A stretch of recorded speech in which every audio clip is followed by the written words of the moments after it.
escultóricas, aqui quem fala é Ricardo Resina Poliéster Junqueira. E eu sou o Igor Silicone Alimentício Gosling. Estamos aqui juntos no primeiríssimo podcast da Claytrix, que ainda não tem nome. A gente resolveu iniciar mais essa aventura de edição semanal aqui para vocês, para poder colocar a par alguns assuntos que iam dar talvez muito trabalho para editar um vídeo novo, etc. Exatamente. E também para poder conseguir falar com convidados, né, de fora que são um pouco tímidos ali às vezes para as câmeras, né? Que tem muita gente que fala que a gente vai conversar, pedir uma entrevista e as pessoas ficam arrepiadas, assim, não, entrevista não, eu sou péssimo de Skype, eu não gosto de câmera, que não sei fora que um bate-papo só no áudio, você pode escutar em qualquer lugar, né, cara? Exatamente, no ônibus. Dentro do ônibus ali, Exatamente. você tá fazendo uma academia e não sei o que, e curte escultura, pode ouvir um bate-papo legal aí sobre o assunto. E então o tema de hoje, desse primeiríssimo podcast, é sobre o início, né? A gente estava pensando como que a gente vai montar esse podcast, que assuntos que seriam interessantes, e a gente resolveu começar do início. Do começo. Vamos começar do começo. Começando do começo, exatamente. Mas, cara, voltando ao beginning, né? No início de tudo, então vamos lá, vamos começar por quem começou até a Claytrix aqui, quem que deu origem, né?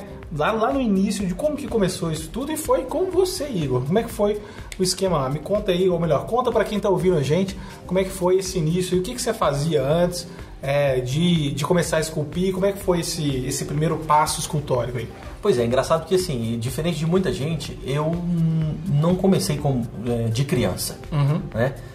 O cara quando desenha desde pequenininho que eu desenho, não sei o que, cara, eu nem me lembro o que eu fazia quando eu era criança, pra falar a verdade. Mas eu venho assim, cara, sempre fui muito envolvido na área criativa, até por causa disso, eu me formei em publicidade e propaganda, né? Estudei, fiz faculdade para isso, aí me especializei em marketing e trabalhei em algumas empresas aí, e durante um bom tempo eu trabalhei numa empresa financeira, né, num banco, e foram 9 anos, cara, aproximadamente. Caceta! E assim, cara, banco aqui é negócio. Você é velho, né? Eu tô esquecendo, às vezes as pessoas acham que a gente é mais novo, já veio gente aqui no estúdio e ficou horrorizado saber que a gente tem mais de 30 anos, né? Mas já passou da metade dos 30. Já estão lá nos 30 e tantos já, não é nem 30 e poucos mais, né? Pois é, exatamente. Mas então, 9 anos em banco. 9 anos em banco, cara, e quem trabalha em banco aí sabe o estresse que é esse negócio. Até quem não trabalha em banco sabe como é que é. Imagina. Só de visitar lá, ver o gerente lá da porra da agência, o cara tá com aquela cara de quem engorfou azedo na boca o dia inteiro.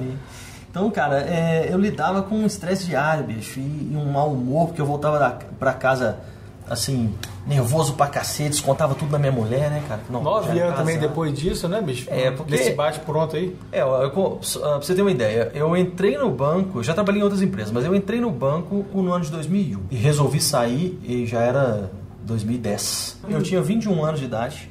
Eu casei com 26, eu ainda trabalhava no banco, né? Quando eu casei eu ainda estava trabalhando em banco e já estava na pegada do estresse. Pra quem não sabe, só te interrompendo um segundo aqui, nós dois, tanto o Igor quanto eu, somos aqui de Belo Horizonte, então tem muita gente que também fica espantada em saber que nós somos de Belo Horizonte e não de São Paulo. Principalmente as pessoas de Belo Horizonte, vocês estão em Belo Horizonte? Mas qual que é o preconceito com Belo Horizonte? Pois é, mas enfim... Mas aí, cara, assim, resumindo a história, eu não vou ficar contando casos do banco, mas eu tava num limite do estresse, né, muito alto pelo trabalho que eu fazia, estava extremamente infeliz, né? Apesar de lidar com o dinheiro dos outros, aplicações, você fazia o que no banco? Eu tava mais na área de marketing, nunca trabalhei, nunca não, eu entrei no banco na área de cartão de crédito. Depois... Você veio da área de cartão de crédito da C&A, você era vendedor de cartão de crédito. Não sei se você sabe, o Igor antes... Eu descarregava caminhão na C&A. O primeiro emprego da vida dele ele foi funcionário da C&A. Então ele descarregava caminhão, arrumava estoque, dobrava calcinha. Cara, todo mundo ou já trabalhou na C&A, no primeiro emprego, ou no McDonald's. Eu não trabalhei em nenhum dos dois. Mas o seu caso é diferente, nós vamos saber dele daqui a pouco. Então vai lá. Mas na verdade, o que acontece? Você estava estressado? Estressado pra caramba. Na área de infeliz pra caramba. Você perguntou o que eu fazia. Eu trabalhei muito tempo, 1 ano com cartão de crédito, consegui uma oportunidade para entrar na área de marketing, que era uma agênciazinha de publicidade que tinha dentro do banco, e era o que eu fazia mesmo. Você tem formação em publicidade, né? Formação em publicidade. Tá. E consegui, então, entrar na minha área, né, digamos assim. Tô na minha área e entro super feliz na parada, né? Só que, cara, muito pouco tempo. Eu era o cara que enganava o aposentado, que convencia o aposentado de que pegar um dinheiro emprestado para reformar pra fazer um o apartamento lá, né? era bom para ele. Pega aqui esse plique-ploque. Exatamente.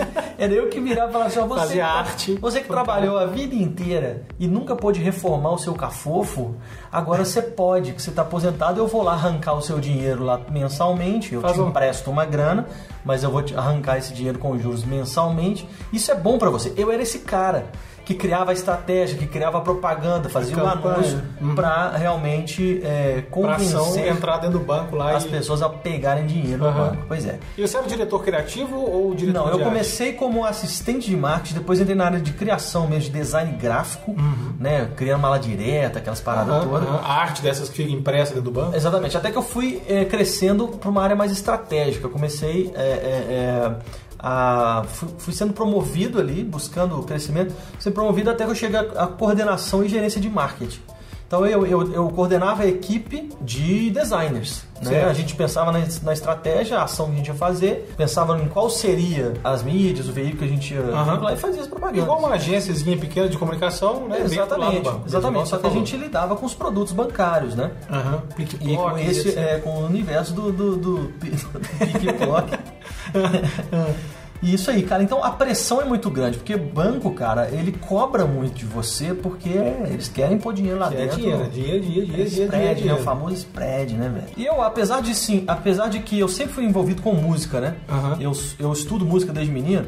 Então, eu sempre fui envolvido com música de alguma maneira, mas a música, até porque eu levava ela também como um trabalho, algumas vezes eu tocava, gravava por dinheiro, tocava em alguns lugares, né, como contratado.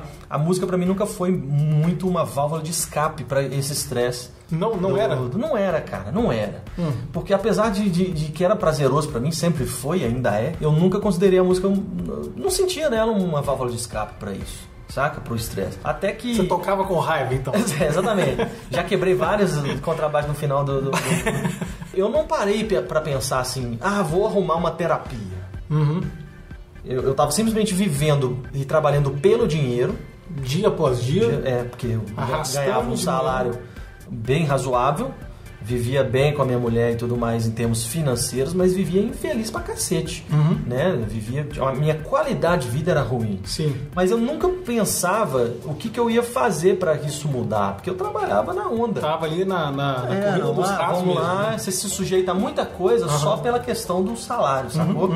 E aí, por um acaso do universo cósmico, quando os planetas se alinharam junto com o Sol, aconteceu um fato que eu considero que a criatura escultórica que existia dentro de mim, adormecida, começou a movimentar nas minhas curvas intestinais e querendo sair, cara.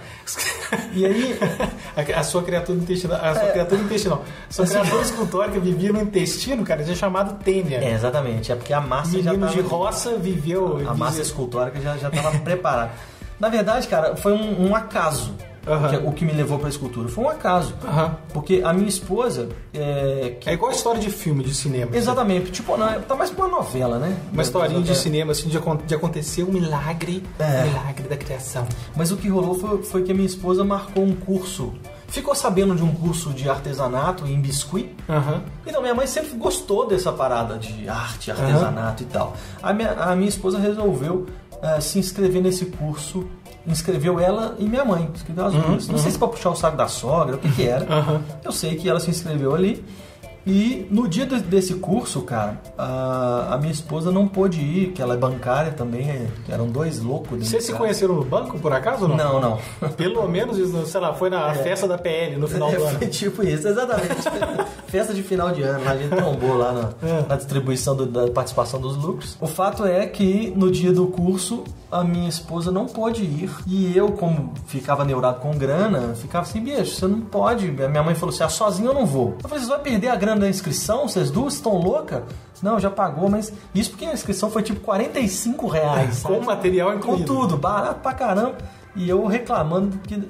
Resultado que fui parar, eu, junto com a minha mãe, falei, eu vou com você. Cara, já fui pra fazer esse curso e fui com alto preconceito, cara. Saca? Isso foi naquela loja aqui perto? Naquela loja das girafas lá? Foi, na Professor Moraes aqui em Belo Horizonte. Professor Moraes ainda tá lá. É uma lojinha que chama... a logomarca é uma girafa. Pois é, essa safari da artesanato. É um troço desse tipo. África Artesanato. África Artesanato. É aqui em Belo Horizonte. A gente falar, era um curso de duração de 4 horas. Puta 4 horas, velho. O que você aprende em 4 horas com biscuit? Você aprende a fazer. Você aprende a fazer na panela, que era o principal do curso. Como fazer biscuit em casa? 1h30 de fazendo biscuit na panela. Você separava lá chocolate em pó, agar, cola de sapateiro, cálculo, cola de sapateiro, graxa, uns negócios pra fazer o biscuit. Pó de mico, que é mais? E serragem, né? Que era pra dar uma liga. Pra dar uma cor. Clara de ovo é sempre pra dar liga. Não, e pra atingir a cor era tinta de tecido. Anilina. Tinta de tecido não serve pra tudo, menos pra pintar tecido. E aí, fomos pra lá fazer esse curso. Chegou lá, eu com um alto preconceito, porque na minha cabeça biscuit era negócio de liminha, de geladeira, de potinho, de compota. E daquelas donas que pesa 240 quilos, que não tem muito o que fazer em casa e fica... ouvindo pagode e fazendo biscuit. Bom, preconceito existia na minha cabeça mesmo. Sim. Eu cheguei lá, eu era o único homem do curso, para começar, então eu já fiquei naquele comportamento meio de vergonha alheia. E a professora começou a ensinar a fazer aquelas donas tudo super empolgada, inclusive a minha mãe. Vou complementar minha renda. Que coisa engraçada, exatamente. Complementar minha renda, qual renda, senhora? Vou complementar minha renda com esses biscoitos que eu vou fazer aqui pra minha sobrinha, pra vender lá na faculdade dela, na feirinha lá do bairro. Até pra aproveitar que você tá falando isso, não é preconceito, até porque a gente mexe com biscoito. Isso hoje. É o clichê. Eu trabalhei com biscoito muito tempo, isso aí é um caso até pra gente contar num outro podcast qualquer. Biscoito é uma massinha sensacional, tem suas características e seus problemas, como qualquer outro material. Mas, tô contando o fato, né? De que eu tava com preconceito, mas a mulher ensinou a fazer a massinha na panela. Depois que a massa ficou pronta, vamos modelar. Começaram a ensinar a fazer uma boneca lá daquelas cabeças de bolinha, que é o... Né, que hoje todo mundo que aprende vai e lança um curso sobre como fazer bonecos de bolinha. Pelo menos não foi daqueles que tem aqui em Belo Horizonte, que você via muito na feira hippie lá, que era aqueles bonequinhos de bola de gude com Durepox. Exatamente. Pelo menos isso. E os bonequinhos davam de tudo, né, cara? Dos bonecos de bola desde de esmilinguido até... Nossa, não tinha esmilinguido, não tinha? Tinha, cara. Caralho, esmilinguido é velho, assim? Esmilinguido é velho pra caramba. Que vergonha. Inclusive, curiosidade, esmilinguido é o personagem mais plagiado e mais... Será? Riquestado do universo. O esmilinguido é aquela formiga desgraçada? Exatamente. É a desgrama daquela formiga. Mas voltando. Então, vamos lá. O fato é que o meu preconceito, de alguma maneira, ele foi benéfico. Sim, você ficou sempre com o pé atrás porque eu não queria, fiquei meio revoltadinho de fazer tudo que as donas estavam fazendo e peguei um bocado de massa e fui brincar sozinho ali. No final, eu acabei fazendo um personagem que eu já tinha visto algumas coisas na internet do universo da Toy Art, né? E fiz ali uma vaquinha que... Você juntou a coletânea de influências subliminares que estavam na sua cabeça aí? Exatamente, a parada da criatura escultórica. Né? Que ela tava só coletando referências ali no seu intestino? Universo, exatamente. E aí, bicho, eu fiz essa vaquinha lá que no final ficou um negócio legal. A imagem, a foto dela tá até lá. Tá aqui, inclusive, no post desse podcast eu vou colocar a foto da vaquinha que o Igor fez lá no primeiro curso dele de bisguila. E o final é que a vaquinha de bisguila que eu fiz ficou melhor que a bonequinha da professora. Cacete, e aí foi aquele alvoroço. Não, aí a criatura escultórica saiu. Não sei por onde naquele momento. Ela saiu, ela apertou a barriga ali e saiu. Cara, eu vi naquilo uma loucura, uma terapia, uma coisa prazerosa pra caramba. Mas aí, as dondocas lá ficaram malucas? Ficaram, todo mundo ficou assim, que isso? Você já mexeu com isso? Que coisa legal, que coisa bacana. Eu falei, não, nunca gostei nisso na minha vida. Minto, que eu devo ter brincado de massinha quando eu era criança. Sim, claro. Sem nenhum propósito. Nunca com um propósito, sim. O fato é que, naquele dia, eu comprei umas estequinhas azuis de plástico. De plástico, kitzinho de bisguila. Kit de bisguila. Algumas massinhas, né? Já de bisguila pronta lá mesmo? As bisguilas tudo pronta. E aí... Mas era a bisguila que a tia vendia ou já tinha? A tia vendia. Não queria fazer... Não era de marca? Não era de marca. Era um negócio envelopado naquele plástico filme, né? Nossa. Que as pessoas chamam, eu quase morro de loucura quando as pessoas falam papel filme. papel filme. Todo mundo fala isso, é E plástico. porcelana filme. fria também. Chamar biscoito de porcelana fria é sacanagem. Mas a porcelana fria é tipo... Vamos combinar que não é porcelana. Não, e a outra é o quê? Porcelana quente? É porque a outra vai no se assa, forno, né? Sei lá. leva no forno, deve ser a porcelana quente. Mas enfim. Mas, cara, eu levei um pouco de massa pra casa. Saiu de lá, então? Comecei a modelar e a brincar com aquilo. E eu comecei até fazendo brincadeiras com os meus funcionários lá no banco. Ou melhor, meus funcionários não, porque eu não era o dono do banco. Não, mas seus Mas funcionários... a equipe lá, o pessoal que tava abaixo fazia de você. um bonequinho, uma caricaturinha de um e de outro, mas assim, muito feio, cara, os negócios que eu fazia. Rústico, de bolinha Mas e com as muito mãos. ruim, muito ruim mesmo. Certo. Mas eu achava do caramba. E o povo gostava também, pelo visto. Gostava. Aí, cara, eu sou meio curioso, quando eu gosto de um negócio, eu procuro realmente pesquisar sobre. E a internet ajudou muito, porque eu comecei a pesquisar mais sobre esse universo de escultura. Eu comecei a ver as grandes possibilidades que existiam, os grandes escultores que haviam. E comecei a pirar, até porque de alguma maneira eu era um nerd enrustido, porque eu tinha preconceito de nerd, mas sempre adorei videogame, bonequinhos, desenhos animados, heróis, etc. E aí comecei a fazer uns bonequinhos através de brincadeira, pesquisei bastante, vi as oportunidades que o mercado oferecia, tipo, aonde que eu podia trabalhar com isso, ganhar algum dinheiro com isso. E eu comecei a ganhar dinheiro com isso, foi bem natural também, meio por acaso. Foi meio uma consequência do seu próprio aprendizado. É o que todo mundo passa, cara. Você começa a brincar com um negócio, aí vem o seu tio mais distante e fala assim, nossa, que legal, faz um pra mim. Aí você vai e faz, de graça, porque você fica constrangido de falar não pro seu tio. Ou então faz por R$15 um picolé. Mas, cara, o que acontece é que aí sempre vem um que fala assim, faz um pra mim que eu te pago. Tem uma hora, tem sempre o primeiro que fala que paga. Né? Ele te dá R$2, R$3, que paga mais ou menos o pacotinho do bisguila que você comprou. Mas, bicho, eu sei que eu comecei a ver oportunidades de mercado e ver também a carência no sentido de tanto de informação quanto de profissionais. Diferentes, né? Porque o problema que eu vejo, o principal do biscuit desde sempre, é que é tudo muito insosso, tudo muito igual, né? Exatamente. A tiazinha da cidade e tal faz exatamente a mesma bisguilinha lá da tiazinha de São Paulo, né? Por exemplo. É o problema mortal desses papes, chamados papes, né? Que é o passo a passo que o pessoal pega lá, copia e aí sai fazendo exatamente igual a galera se prende às receitas de bolo, né? Exato. Aquele negócio.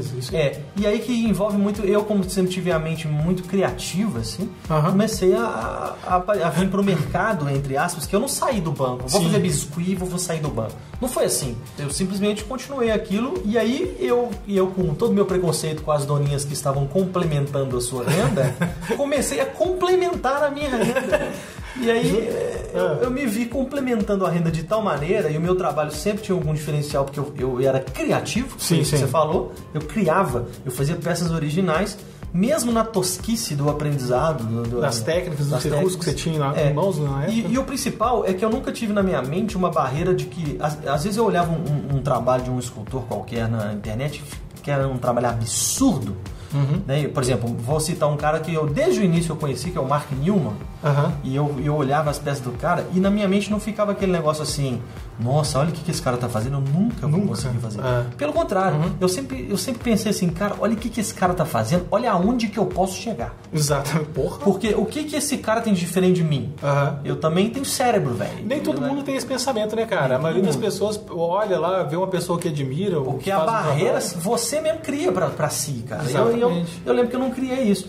E comecei a estudar, pesquisar, praticar. De repente, quando começou a entrar uma grana mais alta, e foi bem numa época que eu entrei no mercado de topo de bolo, que eu só mexia com biscuit. Isso você trabalhava no banco? No banco também. Nas minhas horas vagas lá, finais de semana, eu tava fazendo noivinho, cara. E já comecei cobrando um valor aceitável pra mim, assim, que dava pra complementar a minha renda. E aí, o que acontece é que eu fui me apaixonando de tal maneira pelo processo e pelos resultados, pela coisa escultórica, que aí sim, além de uma terapia pro estresse diário, eu cheguei a pensar assim, poxa, por que não viver disso? Dar o pedido aqui no banco e fazer o negócio. E como é que foi o seu estresse? Como é que foi a sua vida no dia a dia? Como é que foi mudando isso com essa chegada da escultura na sua vida aí? Pois é, cara, porque quando eu decidi realmente, e eu não decidi da noite pro dia, foi realmente, eu fiquei quase um ano com esse pensamento, cara, vou sair do banco, cara, vou sair do banco. estava desesperado, já cansado do negócio. Não aguentava mais. E aí, a vazão pro seu estresse, que você não encontrava nem na música, no caso, começou a surgir no biscuit? Começou a surgir no biscuit. Aham. Na modelagem. Sei. Entendeu? Foi quando nesse processo eu descobri, eu lembro que quando eu fazia os topos de bolo, eu lidava com um problema, um gargalo de produção por causa do limite mesmo que se tem dessa produtividade. Né? É um trabalho, é um talento específico, talento não, nós vamos falar sobre isso depois, mas é um negócio muito específico que demanda tempo. Logo, você não tem um processo industrial que você pode vender um tanto. Você pode vender infinitos, né? Você está sempre limitado à sua disponibilidade. Exatamente. Foi aí que eu descobri, depois de muito garimpar, porque quando eu comecei tinha pouquíssima informação realmente, que eu descobri a oil clay, as plastilinas e o processo de molde. Sim. Aí eu falei, caramba, velho, olha aqui, isso aqui dá pra... Mas vem cá, logo nessa época aí, quando você começou a ver plastilina e etc., você ainda estava no banco ou não? Tava no banco ainda. Qual foi o momento que você saiu do banco e falou assim, agora tá de igual para igual, eu acho que eu posso viver só de escultura e eu vou pra lá? E aí foi quando um momento foi que eu discuti com a minha esposa, primeiro, obviamente, porque eu não era sozinho, eu tinha uma responsabilidade. Sim. E eu discuti com ela, falei, olha, eu quero sair do banco, não aguento mais, eu vou largar meu bom salário, minha estabilidade de carreira pra brincar de massinha. Você topa? Cara, qualquer mulher em sua sã consciência teria dado um soco na cara do Foi o que a sua fez, mas depois ela pediu desculpa, depois né? ela pediu desculpa. Foi. E ela, além do soco, ela me deu uma rasteira que eu caí de cox no chão. Mentira. A princípio ela ficou muito cabreira mesmo e ela se preocupou. Como qualquer pessoa ficaria, né, cara? Ela falou assim, ó, eu acho que você tá louco, você tá doido, mas o que importa é que realmente, se você tá certo disso. Eu falei, não, claro que não. Eu não tô certo disso. Mas no momento da minha vida que eu poderia arriscar mais é esse. Eu não tinha filhos, eu não tinha dívidas, eu não tinha, entendeu? Então eu falei, cara, se for pra dar uma merda, tem que ser agora, porque aí você corrige a merda mais fácil. Ela me apoiou, cara. Eu saí fora mesmo. E eu pedi as contas, foi num auge, não foi nem assim, planejei isso aqui, agora eu vou. Foi largando. Foi num auge de estresse. Eu tava num auge tão grande. Sim. Que sabe quando você toma uma coisa meio que por impulso? Chegou lá um dia, bateu na mesa. Meti o bicudo na bola. Falei, vou chutar essa bola aqui, velho. Chegou lá, bicudou a porta da sala do chefe, falou assim, vai a puta que te pariu, eu estou me demitindo, tchau. É tipo a realização do sonho de muita gente, né? Mas enfim, aí você chegou lá... É isso aí, cara, só que aí... mas como eu tinha o respaldo da música, eu abri um estúdio de áudio, já tinha os equipamentos. Como assim um estúdio de áudio? Você ficava lá dentro ouvindo música? Ouvindo música e gravando piadas. Eu fiz um e-book de piadas.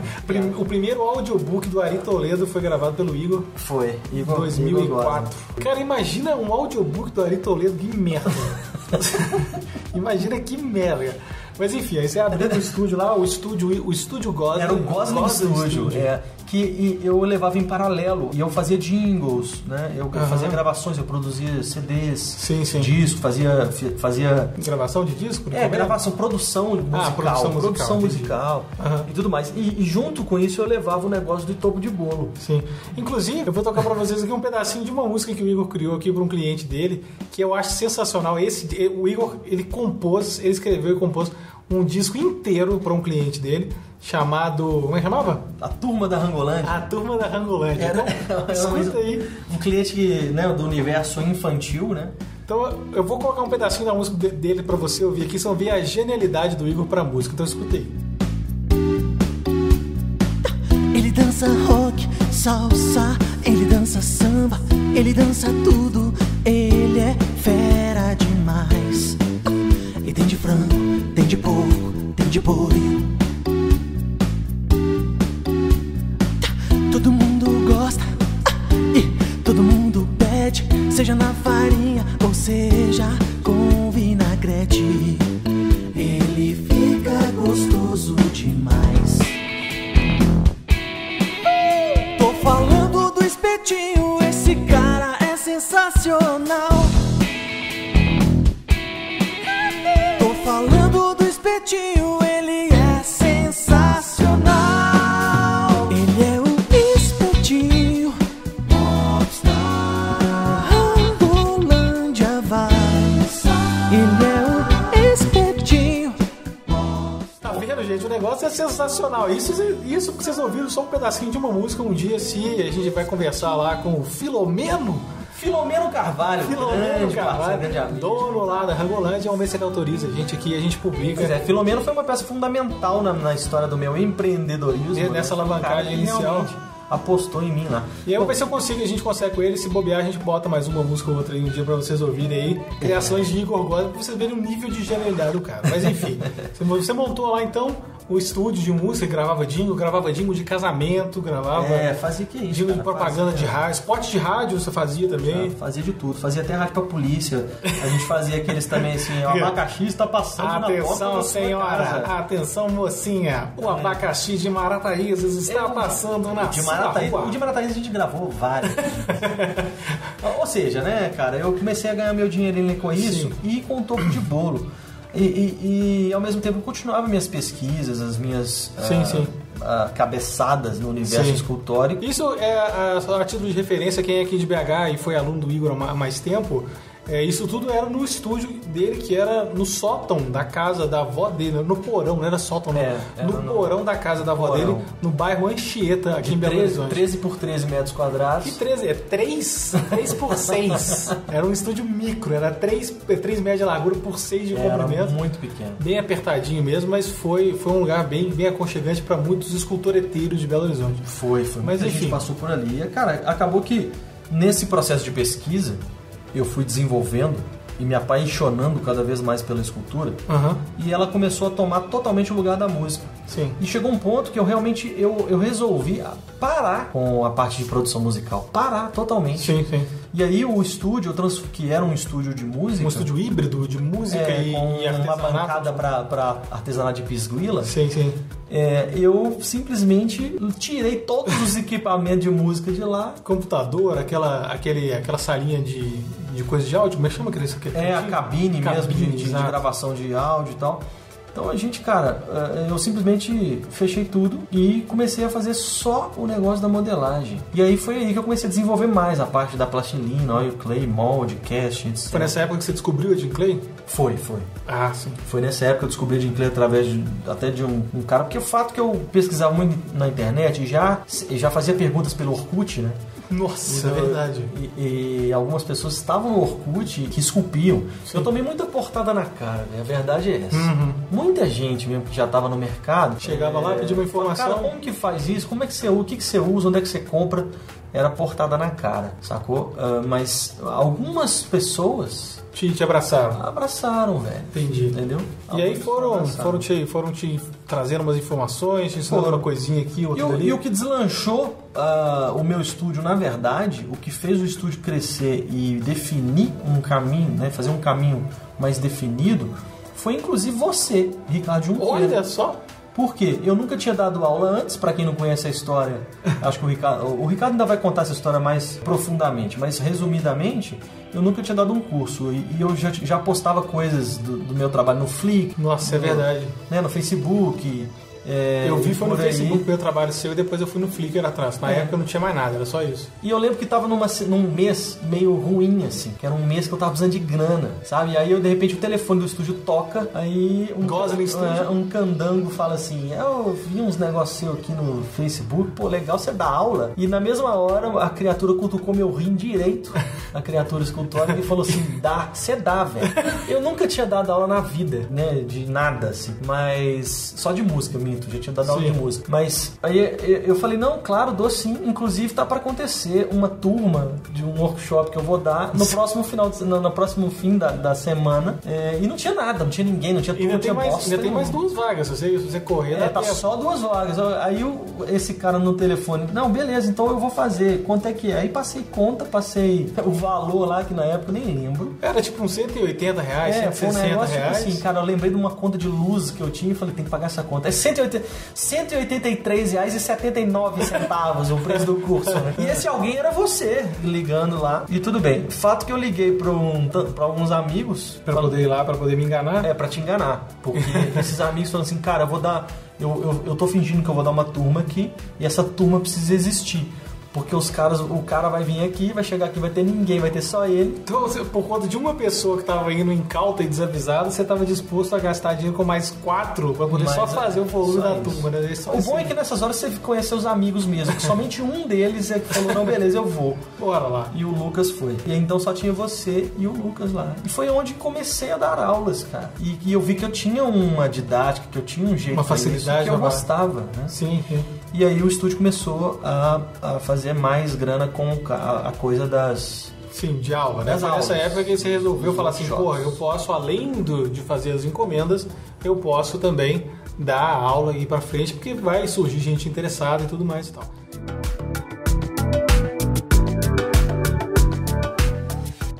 Eu vou até aproveitar esse gancho para contar então um pouquinho da minha história nesse Pois é, porque a minha história aí. É essa. Vai até aí quando a gente cruza e aí depois a coisa começa a mudar um pouco, né? Bom, assim como o Igor, eu tenho um passado na publicidade e propaganda. Eu trabalho ali desde os 16 anos, era um garotinho jovem, pueril. Assim que chegou a internet aqui em Belo Horizonte, eu muito nerd. Tinha lá o meu computadorzinho que eu dividia lá com meu pai, com meus irmãos. Comecei a fuçar, e aí quando chegou, eu mexi em BBS. Quem é aqui de Belo Horizonte vai lembrar talvez aí da louca BBS. Eu era o Tecno Beavers na louca BBS. Ficava lá batendo papo com o pessoal, baixando JPG de mulher pelada. Demorava 20 minutos pra baixar uma imagem. Modem serial, cara, ligado na porta de impressora. Pelo amor de Deus, nem USB tinha. Nossa, velho mesmo. Mas enfim, eu comecei a trabalhar, mais ou menos nessa época eu aprendi a escrever HTML. Logo quando chegou a internet aqui, eu conectava a internet no Windows 3.1 ainda. Você tinha que adicionar o protocolo TCP/IP, tinha que colocar o WinSock, que era o softwarezinho que fazia lá a conversa do seu computador com o mundo. E aí comecei a ver a internet. É um negócio totalmente... Hoje em dia é uma inconcebível e como é que fala? Incompreensível hoje em dia. Para a maioria das pessoas mais jovens. Exatamente. Até por conta da dificuldade que é isso, né? Comecei a trabalhar com isso, escrevendo código, escrevendo HTML. Eu nem tinha começado a trabalhar. Eu fazia para conhecer, eu fazia para aprender, fazia pelo tesão mesmo de aprender alguma coisa nova. Isso é uma das coisas muito fortes em mim, nas minhas características, é o prazer pelo aprendizado, de gostar de entender o funcionamento das coisas e conseguir replicar e controlar isso, né? Então eu comecei a escrever HTML e aí um dia eu navegando no que existia da internet em 96, 95, 96, era quase nada, né? Eu descobri um provedor internet. Essa época, só te interrompendo, era aquela época que muita gente falava assim, essa droga não vai dar em nada. Esse trem internet, não, isso aí é só um negócio. Quem que vai ter computador em casa? Esse trem é caro, não. Já tinham, né? Os famigerados 486, foi na época que saiu o Pentium. Pentium pra mim nessa época era aquele negócio que você passava no cabelo pra deixar mais arrumado. Era o que passava no cabelo. Exatamente. Mas enfim, eu comecei a escrever HTML. Um dia eu estava navegando, vi uma página que era de um BBS, nem era internet, era uma página de um BBS voltado para computadores Apple. Na época você só tinha computador Apple bem furreca, era só os Quadra, os Performa, que pra mim eram super computadores. Eu sempre fui fã de Apple desde essa época. Meu tio tinha um Apple e eu fiquei maluco com o negócio. E aí a página dos caras era escrotismo, muito fodida. Essa BBS, ela era uma interface toda em janela, era como se você instalasse um software e você fosse navegando nesse software, janelinhas, aí tinha as coisas pra você baixar, tinha os chats, etc. E tinha a página web deles. Aí eu fui achar a página web deles um lixo, porque realmente era início de internet, ninguém sabia escrever código. A galera tudo copiava código de página do GeoCities. Era isso que acontecia. Eu fui e reescrevi a página dos caras inteira. Dei uma reformulada. Eu, na época, nem sabia trabalhar com software de edição de imagem nenhum. Na época, estava nos primórdios do Photoshop. Tinha já lá o Photoshop 2, etc. Existia o PaintShop Pro, Photoshop 2. Aí eu fiz lá e mandei para os caras. Fiz um zip, mandei para os caras um e-mail. Aí falei, olha, eu acessei a página de vocês, achei legal demais, sou doido para ter um Mac. Não tenho, mas vai aqui, eu refiz a página de vocês. Se vocês acharem interessante, podem usar aí à vontade. Eu fiz, foi para aprender mesmo. No dia seguinte o cara me responde um e-mail falando, porra, é legal demais, eu queria conversar com você, tem um telefone que eu posso falar com você, não sei o que mais. E eu, tinha 16 anos de idade, maior de anos de idade, eu falei, tem meu telefone aqui, ó, meu telefone aqui de casa. E aí o cara me ligou no dia seguinte, eu conversei com ele, aí que ele foi descobrir que eu tinha 16 anos, Ele pediu para conversar com os meus pais e não sei o que mais e tal, e me fez uma proposta para eu trabalhar para eles lá. Então eu comecei a trabalhar com informática, vamos dizer assim, nesse provedor de internet, no longínquo ano de 96, 97, nem lembro direito. Foi um emprego muito esquisito, porque era no fundo da... Olha só, esse provedor de internet era do cunhado, não, era do genro do Tele Santana.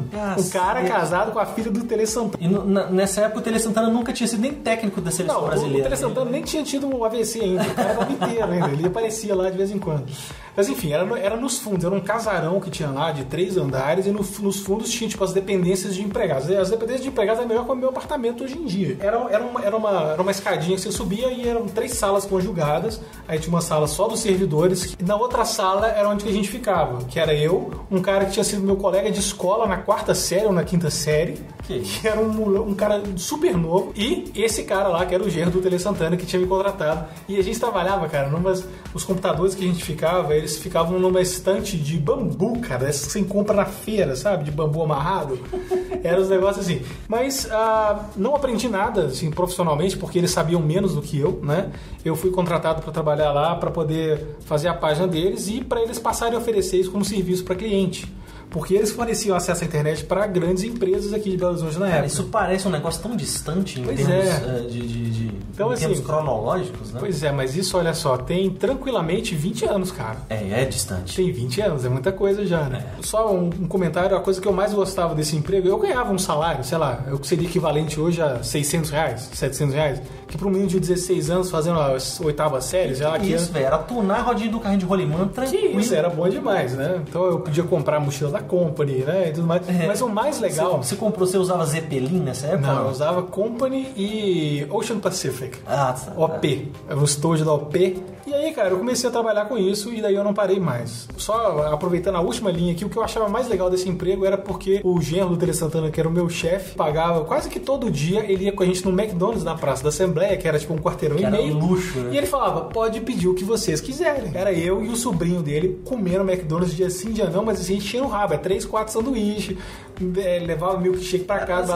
Era luxo, não. Luxo é hoje em dia. Tava super preço. É verdade. Naquela época um sanduíche era barato. Era tipo equivalente a R$3. Cara, nessa época eu roubei banner do McDonald's. Eu tinha banner do McDonald's lá em casa até pouco tempo. Roubava os banners do McDonald's, pendurava no meu quarto. Achava isso o máximo. Mas enfim, aí eu comecei a trabalhar com isso. Depois eu trabalhei em provedor de internet, não sei o que mais e tal. Só lá pelos 20 anos que eu fui fazer faculdade, 20 e poucos anos. Fiz publicidade e propaganda na UNA, aqui em Belo Horizonte. Nesse meio tempo, até chegar, né, em fazer publicidade realmente, eu aprendi muita coisa, aprendi a escrever HTML. E aí veio o Flash, na época do Flash, que foi o que me deu uma avançada, porque ninguém aqui em BH fazia nada em Flash. Você pegou o início mesmo. Peguei o super início. Foi depois dele, se chamava Macromedia Shockwave. Sim, eu lembro. Ele saiu do Shockwave e virou o Flash. Quando ele virou o Flash, eu comecei a fazer rave. Porque quem fazia isso nessa época era rave. Era só eu que fazia. Então eu fazia uma grana boa, com 16, 17 anos, fazia, sei lá, o equivalente hoje a 3, 4 mil reais por final de semana. Que aí tinha um monte de agência de propaganda que me contratava. Não, então você tinha uma BMX, você andava em cara, BMX. Eu não sei o que eu fazia com o meu dinheiro. A primeira coisa que eu fiz no meu dia foi comprar o melhor computador que tinha aqui em BH. Eu fui um dos primeiros dos meus amigos a ter monitor de 17 polegadas. Caramba. Eu tinha um Flatron de 17 polegadas, mas enfim. E aí eu comecei a trabalhar já nessa área de criação, né? A área de criação mesmo, desenho gráfico, etc. E aí fui fazer publicidade e propaganda, mas antes disso eu já vinha trabalhando como designer gráfico, né? Lá, que 98 para 2001, mais ou menos um espaço de 4 anos, eu pulei de código para programação visual. Mas até então você nunca nem passava pela sua cabeça o fato de existir escultura. Não, escultura estava longe da minha ideia, estava longe. Você sempre foi meio nerd também, né? Sempre fui completamente nerd para tudo, né? Eu desenhava bastante, assim, quando eu era criança. Nunca fui um exímio desenhista, mas eu gostava bastante. Sempre tive uma influência muito forte também por parte da minha avó, que era pintora, e eu tenho uma tia também que era pintora, então esse negócio sempre ficou lá no subconsciente, eu sempre via elas pintando, sempre me interessava pelo processo. E aí trabalhei em tudo quanto é agência web aqui em Belo Horizonte, cheguei a trabalhar em 2 agências de comunicação, agências de publicidade, não como publicitário, mas sim como designer gráfico ou arte finalista. E é uma coisa que meio que me cansou ao longo desses anos todos, porque eu fiquei a vida inteira. Praticamente, aqui, ó, desde os 16, 17 anos, saí da parte web, eu fiquei uns 4, 5 anos só dando manutenção web, etc. E aí depois fui para programação visual, né? Quando a internet começou a engrenar de verdade aqui, eu me tornei um web designer. Que é, né, que é uma coisa altamente pejorativa, quase pejorativa hoje em dia, falar que você é web designer. Ou web design, como eles dizem. Até porque tem muitos garotos de programa web design. Pois é, e hoje em dia você sacode uma árvore e cai um designer. Né? Pois tem esse problema. Na minha época, o povo falava, eu tenho um sobrinho que é muito bom de fazer site, então eu não vou pagar o que você está pedindo. Ele já fez pra mercearia, já fez para pipoqueiro. A logomarca do pipoqueiro foi ele que fez. E aí já tinha alguns anos que eu tava pulando de agência em agência web ou agência de comunicação, fazendo um freela para cliente independente, fazendo um freela para agência.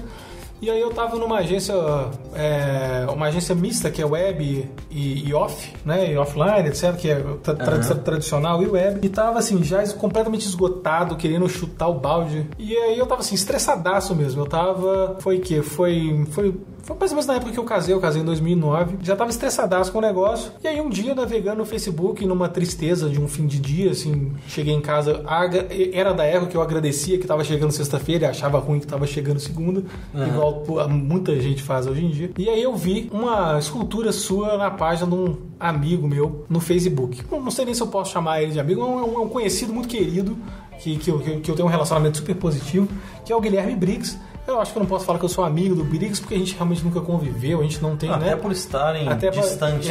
Em cidades diferentes, mas enfim. Sempre tive um relacionamento muito bom com o Briggs. Eu que registrei o site dele, o guilhermebriggs.com.br, há muito tempo atrás. Eu que registrei o usuário dele no Twitter. Então, um dia eu vi ele postando daqueles vídeos, aquelas fotos das artes que os fãs mandam pra eles. E era um Buzz Lightyear customizado com a cara de Guilherme Briggs. E aí ele postou e me mandou uma mensagem. Ele falou, olha, Ricardo, olha que legal esse trabalho aqui. É de um cara daí de Belo Horizonte. Ele veio falar comigo. Que coisa. Porque que o cara que tinha feito a escultura era de Belo Horizonte. Eu falei, pô, que tá interessante, que negócio legal, não sei o que mais tal. A princípio, quando eu bati o olho na foto, eu achei que você tinha comprado um Buzz Lightyear, arrancado a cabeça fora, feito outra e colocado lá em cima e mandou pra ele. Falou, toma aí. Você vê como é que a percepção muda, né? Porque pois é a falta de conhecimento, né? Eu não tinha conhecimento do processo. Eu vejo aquela peça que eu fiz pro Briggs hoje e eu acho chora sangue. Às vezes eu tenho vontade de ligar pro Briggs e falar, cara, não conta pra ninguém que foi eu que fiz Bota essa peça em cima de um tijolo e marreta ela, por favor. Mas enfim, eu vi e achei a coisa mais sensacional do mundo. Achei que você tinha customizado a cabeça e mandado de presente pra ele. Falei, cara, que trem legal, eu quero fazer um treco desse. E aí que eu fui atrás do Briggs e falei, cara, qual que é o nome do cara que fez isso aí e tal? Aí ele me falou, é o Igor Gosling, ele é aí de Belo Horizonte. Aí eu usei o meu Google Fu, fui lá no Google e coloquei Igor Gosling, que não é Google Fu nenhum, é só, né, o básico. E aí caiu o endereço lá do Gosling Studio. Apareceu o endereço lá do Anchieta e o telefone. Falei, pô, vou ligar pra esse cara, vai que ele ensina, né? Eu tava no trabalho no dia, era uma terça-feira, 2h30 da tarde. Caceta. Passei a mão no telefone e liguei. Falei, Igor Gosling, tudo bem? Aqui é o Ricardo Junqueira. Aqui é o Ricardo. Eu não me apresento pras pessoas falando meu nome completo. Falei, oi, Igor, meu nome é Ricardo. Eu vi um trabalho que você fez pra um amigo meu, que é o Guilherme Briggs. Achei sensacional esse trabalho. Não sei o que, tinha escultura, como é que é? Eu não sei o que mais. Você dá aula? E aí que chegou. Enquanto isso, o outro lado, vocês já sabem como é que é. O Igor falou, aula? Claro, pô. Inclusive, esse final de semana tem uma turma fechando aí. Mas, ó, só tem mais duas vagas abertas, tá? E o material não é incluído, tá? Então, o valor é esse aqui, sei lá, R$165. E eu lembro que você perguntou assim, como é que eu faço esse pagamento? Ó, tem 2 opções. Ou você deposita na minha conta, ou eu te mando um código de barra, que era a minha conta de luz que eu queria pagar. Te manda um código de barra, você pode pagar por ele também. Código de barra aqui. Eu optei por pagar por depósito bancário, fiz uma transferência para ele na hora lá e me virei para poder comprar a massa lá na Jim Clay. Inclusive, Eduardo Cinta deu uma super mão lá. O Igor me passou o endereço lá da Jim Clay do site. Entrei, peguei o telefone lá, liguei pro Eduardo, falei, oi, tudo bem, eu tô querendo comprar um negócio, mas eu preciso de um curso que eu vou fazer no sábado. Tem como esse negócio chegar aqui até sexta-feira? Tem, se você botar lá o frete e tal. Falei, então beleza, então pode me mandar esse kit aí do Igor Gosling e pode pagar esse frete maior aí que eu pago. Na hora eu fiz a transferência, paguei lá os 165,47 do Igor. E eu lembro que quando o dinheiro bateu na minha conta, eu sentei no computador na hora pra começar a pensar num conteúdo que eu ia te passar. Puta que pariu. Foi muito mais enjambado do que eu tava achando. Mas aí o negócio chegou, as massas chegaram na quinta-feira, eu pedi na terça, o Edu mandou pra mim elas pelo Sedex DS, sei lá o que foi. Chegou pra mim na quinta-feira e sabadão fui todo feliz pro estúdio Igor, o estúdio Gosling Studio para fazer as aulas de escultura. E aí eu lembro que eu cheguei em casa igual o menino no Natal, cara, no sábado. Eu saí de lá completamente alucinado e assim, já começando a ver site, ver página de outros escultores e ver outras esculturas. Eu lembro que eu tinha ficado alucinado com o Glimo. Aí pronto. Que é uma escultura que você tinha feito lá. Cara, um toyzinho que eu fiz há muito tempo atrás. O Glimo, gente, pra vocês terem uma ideia, eu vou colocar uma foto dele aqui também no post desse podcast aqui. Mas o Glimo, ele é basicamente uma inhabenta. Uma inhabenta com os bracinhos e um dentinho de capiar, assim. um alienígena, assim. É legal demais. Foi o primeiro toy que me abraçou, que me conquistou. Foi esse do Igor aí. E aí, a partir de então, não teve jeito mais, né? Eu, como a maioria dos alunos do Igor daquela época, até hoje, o pessoal que vem aqui no estúdio, que faz curso presencial com a gente, apaixona. O Igor acorda a criatura escultórica no intestino das pessoas, e aí as pessoas ficam sempre voltando, querendo mais, querendo saber mais sobre escultura, mais técnicas, depois pintura, molde e o escambau. Cara, essas histórias só reforçam pra mim o negócio da cachaça, sabe? Que Eu achei que você ia falar alguma coisa da amizade, não da cachaça, exatamente. Porra. Porque existe uma cachaça que envolve a escultura, né? Cachaça mítica da escultura, é verdade. E, bicho, uma vez que o cara toma uma golada, acabou, velho. Começou ali, não para mais, né? Não para mais não, vira um alcoólatra total. E aí assim foi. Eu fiz esse curso de escultura com o Igor lá, esse primeiro curso, e aí foi só ano passado que numa conversa dessas, numa palestra que a gente foi dar, num workshop que a gente foi dar, não lembro em que ocasião que foi, que o Igor contou essa história, que ele falou que eu tinha sido o primeiro aluno e que não existia turma. Que foi uma surpresa pra você. E eu nunca tinha parado pra pensar, porque eu cheguei lá, eu tava tão empolgado, então, sabe, olhando só no fim do túnel, assim, o que eu ia fazer. Você não pensou no todo, né? Eu nem me toquei que a turma era só eu e mais um cara. Até porque o espaço só comportava esse outro cara e eu e Igor. Eu em pé atrás da gente. Era uma mesa tipo de 2,10 m, 2,30 m. Uma bancadinha de frente pra janela, exatamente. Umas banquetas. O estúdio ainda era um estúdio de música. Você ainda tem aquela foto? Claro que tenho. Põe ela aí também. Claro, eu vou colocar aquela aqui foto que eu tirei da escultura que você estava fazendo. Eu lembro que o Lucas estava fazendo um Mega Man, se não me engano. E eu estava fazendo um ET, né? Aquele ET do Ben 10. Exatamente. Como que ele chama, cara? Grey Matter do Ben 10. Você chegou a terminar aquela escultura? Não terminei a escultura, não. Eu caguei pra ela. Eu fiz ele assim, quase todo, mas eu só fiz um braço. E aí deixei ele faltando um braço e falei, eu preciso de massa pra fazer as outras coisas. Desmontei ele. Que ano que foi isso? 2010? 2010? Não, tem 6 anos, não. Tem? Tem, velho, tem. 2010 ou 2011? Eu não me lembro então bem. Foi 2010. Eu lembro que você levou seu computadorzinho Mac e como é que fala? Fiz um livezinho. Exibiu, exatamente. Olha só, na época... Fiz um livezinho na hora. Exatamente. Na época, eu fazia um esqueminha, uma live, que nem era moda fazer live na época. Eu fazia uma live comentando o Nerdcast. Porque eu sentia falta de ter pessoas que gostavam do Nerdcast para poder conversar, para falar a respeito, para discutir os que eles estavam falando, para falar das caneladas em tempo real. Então eu botava o Nerdcast para ouvir, chamava um amigo no Skype e ficava comentando. E aí eu fiz isso, eu botei lá, eu usei no meu canal chamado TechnoSurf, porque a minha ideia era... procurem esse conteúdo, ainda deve estar na net esse conteúdo do Ricardo. Eu tirei quase tudo do TechnoSurf, eu tenho vergonha do TechnoSurf. O TechnoSurf, a ideia era de ser tipo piores clipes do mundo, só que é uma coisa ao vivo, sem edição. Era eu navegando, vendo site fudido, vendo foto de baranga no Facebook e criticando. Era pra ser só isso, saca? E o negócio nunca deu certo, porque todo mundo ficava sem achar graça. Tipo, meia dúzia de pessoas que achavam engraçado e o resto achava super sem graça. E eu ficava comentando no Nerdcast. Aí eu fiz uma live esse dia lá. E aí depois disso eu comecei a fazer todos os cursos do Igor, que não existiam até então. E aí como eu fiz esse primeiro workshop que passou a existir no momento que eu liguei pra ele, ele se empolgou e falou assim, pô, eu posso fazer disso mais um complemento da minha renda. Complemento da renda. Complemento da minha renda. Esse começou a oferecer complemento do complemento. Exato. E foi inclusive com esses cursos todos aí que você comprou seu primeiro carro, não foi? Que você comprou o carro zero. Na primeira vez que eu comprei um carro zero, que foi um Corsinha, eu chamava ele de Corsa Clay. Que foi... Ele era champanhe, não era? Através do trabalho de massinhas, cara. De aula de escultura e bisguilas de casamento. Exatamente. Então, assim, pô, legal demais. Porque a partir dali, porque naquele primeiro curso que eu dei, porque dali também surgiu um negócio de uma amizade, né? Sim. Que a gente ficou amigo e começou... E como você voltou para fazer vários outros cursos também, que eu fui inventando durante esse processo todo. A gente foi eu acho que eu paguei mesmo foi esse primeiro e mais o de molde, eu acho. Foi esse de escultura e o de molde. Os outros todos, se a gente já era mais amigo, você falava assim, vem pra cá, eu sempre lembrava de você, falando, cara, vem pra cá, você curtia, porque eu lembro que você curtia muito, e era que nem eu curtia aquele negócio. E foi até por essa identificação que a gente sempre teve, e por algumas características muito em comum, né? Que eu pensei, esse cara é criativo.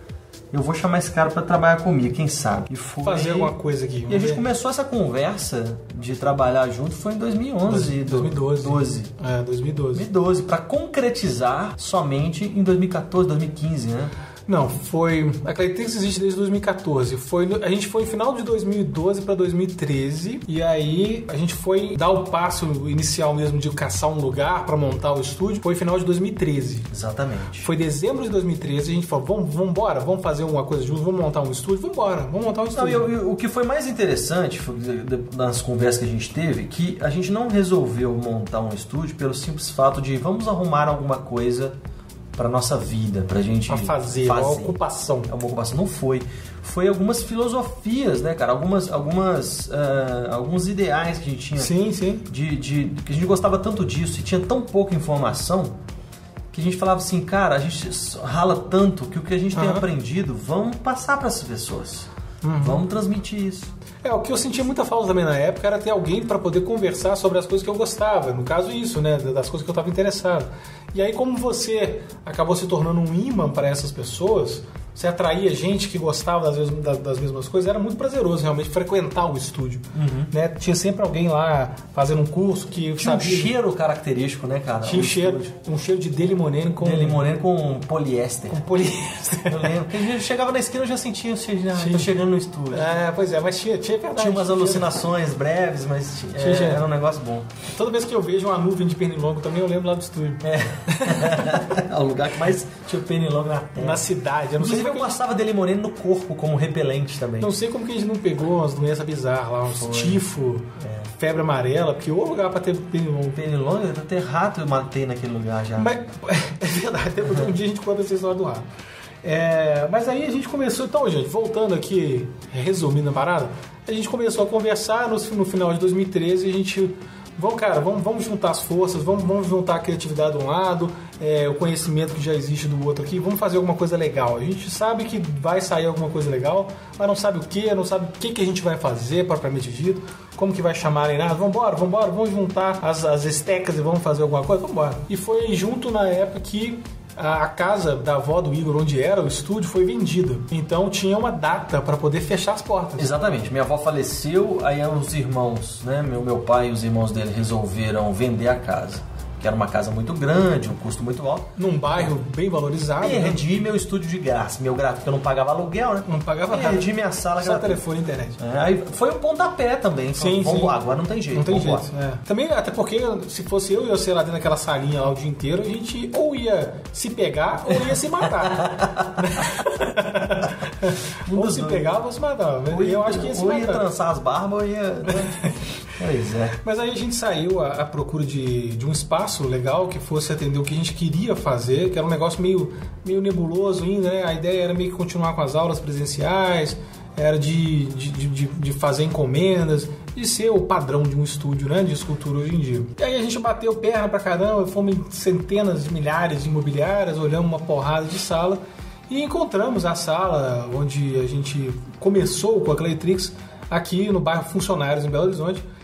Conseguimos um preço razoável na época, foi meio na loucura, né? Cada um paga metade. Risco mesmo, vambora. A gente não tinha forma de ganhar dinheiro. A gente tinha um dinheiro guardado, um restinho de dinheiro guardado, tipo R$5.000 cada. E olha lá, e vamos pra lá, tempo integral, ver o que sai dessa porra aí. E aí a gente foi, na primeira semana foi arrumação, a gente migrou tudo que tinha lá de móveis e MDF lá do estúdio do Igor para esse espaço novo. E foi um período também de brainstorm 24 horas por dia, né? A gente ficava lá tentando descobrir como é que nós vamos chamar, o que nós vamos fazer, o que vai ser o lema nosso. Era assim, enquanto você instalava cano de chuveirinho no banheiro, a gente fazia brainstorm ao mesmo tempo. Chuveirinho de bunda, sabe, gente? Aquele chuveirinho de lavar as pregas. o Ricardo que instalou todo o encanamento que não tinha, velho. Ficou um encanamento externo, depois pintou, ficou um negócio bonitinho. E a gente ia pintando, arrumando, porque já não tinha grana nem pra, né? Não tinha nada, nem pra pagar uma faxineira. E ao mesmo tempo que a gente ia arrumando essas coisas todas, a gente ia pensando no que a gente ia fazer, no nome do estúdio. E aí foi assim, numa tarde de uma quinta-feira, a gente tava lá, o Igor tava serrando alguma coisa lá fora, ou pulindo, furando um negócio na furadeira lá. Naquela varanda lá na varandona que tinha lá no estúdio antigo. E eu tava fazendo alguma coisa na mesa, rabiscando nomes, fazendo um brainstorm, tentando criar um nome legal. E a gente tinha na época a ideia de chamar Clay House, era um nome que o Igor já tinha registrado, inclusive. Tá registrado até hoje, inclusive. E aí ele mesmo já foi desgostando do nome quando a gente começou a pensar nas ideias, do que ia fazer e tal. Porque aqui em Belo Horizonte, qualquer loja especializada em qualquer coisa é casa de alguma coisa. Não é só em Belo Horizonte. No Brasil inteiro. Qualquer lugar, você fala assim, casa das porcas e parafusos. Império das tintas. Universo das câmeras. Casa do capacho. Exatamente. Casa do capacho. Tem uns caras que podem especializar no capacho. É muito pouco criativo, né? Casa da resina. Casa da resina, exato. Casa das tintas. E é um negócio meio popularzaço no sentido meio pobre, meio pobre mesmo, assim, meio... Pobre no sentido de você não ter criatividade. Exatamente. Pobre em originalidade. Exato, E o que a gente mais tinha como característica era ser original, era ser criativo, ser diferenciado. Exato. Então esse nome era um negócio que a gente resolveu abandonar. Tava incomodando. E aí a gente foi fazendo esse brainstorm aí, fomos escrevendo os termos que tinham a ver com escultura no papel, escrevemos lá o clay, não sei o que, dicas, aulas, e não sei o que, outra, aí surgiu truques de escultura e não sei o que mais e tal, e aí veio a luz de juntar clay, que é argila em inglês, para quem não sabe, clay e tricks, que é truques em inglês, né? Então virou clay tricks. Virou uma abreviação, uma palavra que não significa nada por si só. Exatamente. Né? Mas ao mesmo tempo ela tem um contexto, ela é simples, é fácil de memorizar, é uma palavra, é um termo internacional também, exceto aqui no Brasil, quando ligam pra gente perguntando se aqui é da Claytrix. Não, a galera acha que Claytrix é nome de massa. Né? Exatamente. A galera acha que Claytrix é o nome de pessoa, inclusive. Senhor, olá, boa tarde, senhor Claytrix. Né? Já teve caso disso. Então, esse nome soou... E eu lembro que foi assim, na hora que você falou assim, cara, o que você acha? Eu tava lá atrás, velho. Eu não tava de frente pra você. Eu tava na varanda, você tava lá dentro. Ô, velho! O que você acha de Claytrix? Eu lembro que eu tava furando alguma coisa. O que você acha de Claytrix? Foi morrendo a furadeira. Cara... É isso, velho. É isso. Sensacional. E nisso eu só fui oferecer, entre aspas, propor um nome pro Igor. Eu já tinha pesquisado, visto se o nome já era registrado, se já existia marca registrada, não existia nada. Não, você estava diante do computador, né? Eu estava sentado nessa mesa onde nós estamos agora, com o meu notebook aberto, pesquisando, inventando o nome e pesquisando. Tanto que quando rolou o eureka do nome, você já começou a desenhar a logomarca, eu lembro disso direitinho. Na hora que rolou, na hora que a gente bateu o martelo, eu já saí registrando tudo. Vamos registrar essas porra todas, vamos mandar os negócios de registro, chamar o advogado, vamos fazer as porra todas.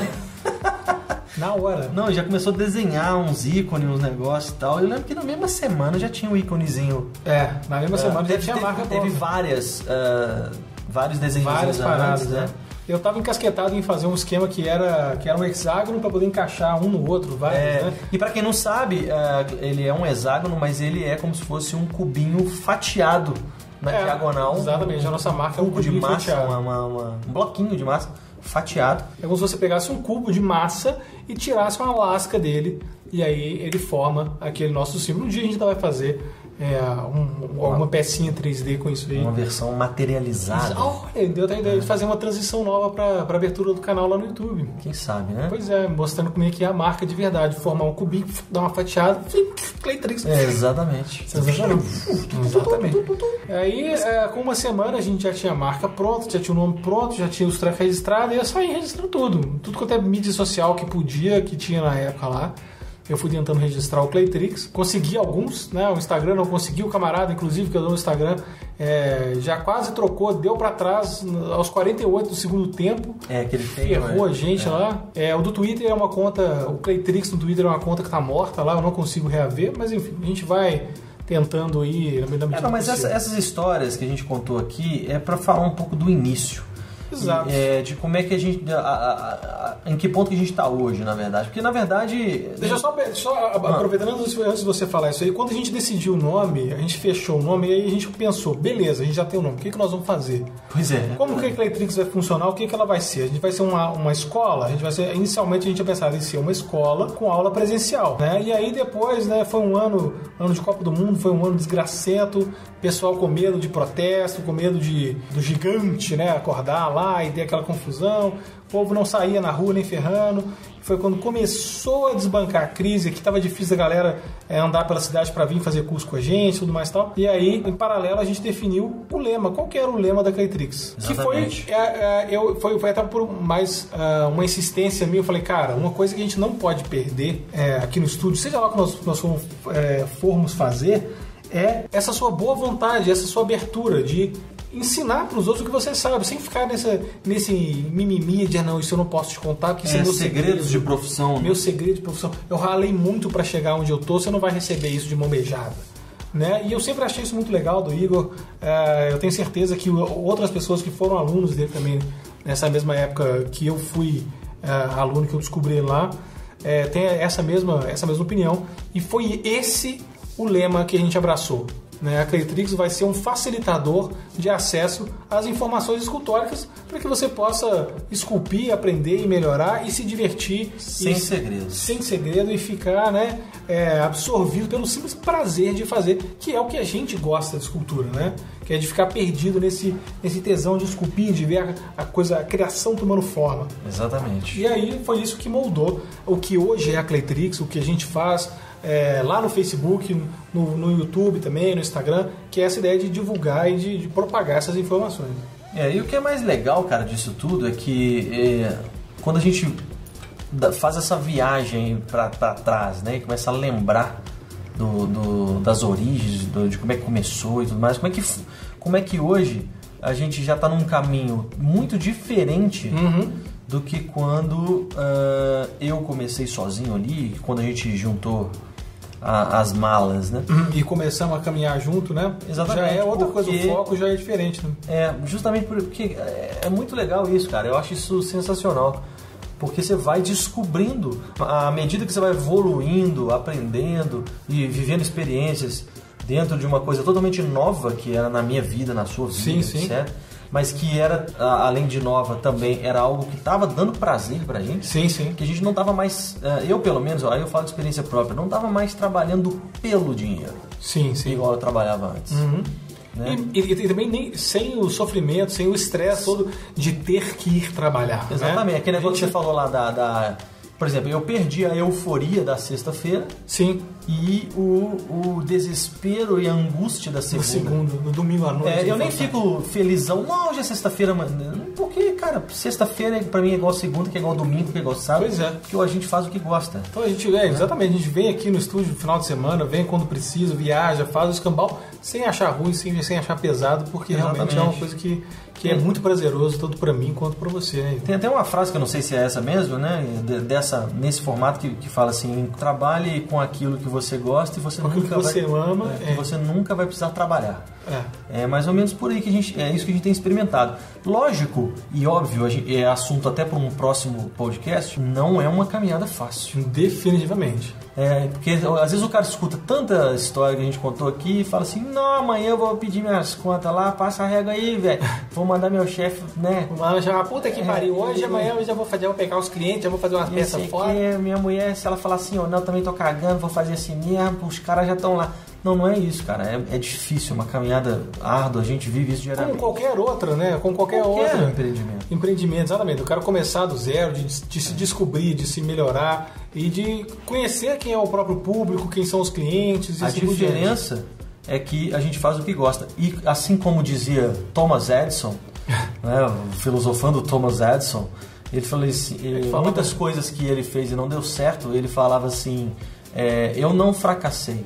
Eu simplesmente encontrei várias soluções que não funcionaram.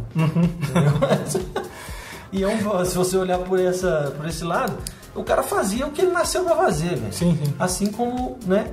E o que eu acho interessante falar disso é porque eu, pelo menos, descobri o que eu queria para minha vida depois dos 30 anos de idade. É verdade, né? Eu também.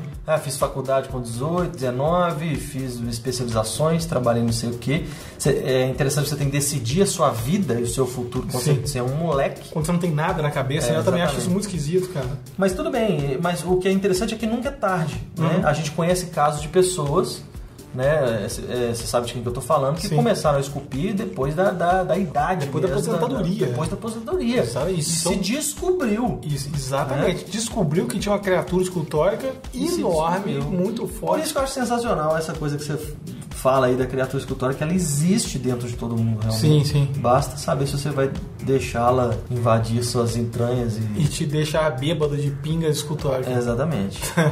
Mas é isso, cara. Então esse aí foi o início, o começo da história, né? Tanto minha, do Igor e da Claytrix juntos aqui, né? Nessa caminhada já há 2 anos, praticamente. A Claytrix existe desde o dia 14 de abril de 2014. Olha só, é dia 14? Acho que é dia 14 de abril mesmo. Não, dia 7, né?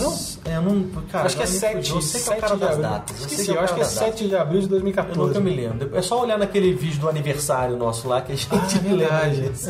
Esse é o primeiro episódio, né? De vários que virão por aí. A gente pretende fazer isso de uma forma semanal também, para poder manter a comunidade escultórica ativa, né? E viva, sempre sabendo das informações. Então a gente vai ter sempre um podcast semanal aí a partir de hoje, contando curiosidades, assuntos, conversas com outros escultores. De repente a gente pode até usar isso aqui para poder falar do que está acontecendo no universo da cultura, no universo da escultura, na verdade, aqui no Brasil, exposições, palestras, eventos, etc e tal. Lançamentos de escultores, tem gente que lança peça, né? Pra quem curte colecionar e tudo mais. Assunto não vai faltar. Não vai faltar. Assim como o canal no YouTube lá também vai estar sempre lotadinho. O podcast começa hoje, então, o podcast da Claytrix, que inclusive não tem nome. Né? A gente começou aqui, a gente estava tentando inventar um nome, etc e tal. Então, nós resolvemos abrir uma enquete no nosso grupo no Facebook. A partir de hoje, data de lançamento desse podcast, vai ter uma enquete lá no nosso grupo no Facebook, que se você não participa, acesse lá claytrix.me/grupo-FB. E aí você vai cair no nosso grupo lá, no Claytrix Escultura e Modelagem. Vai ter uma enquete fixa lá no topo, perguntando qual o nome você acha que esse nosso podcast tem que ter. Aí nós vamos ver as votações lá, as pessoas vão votar nos mais...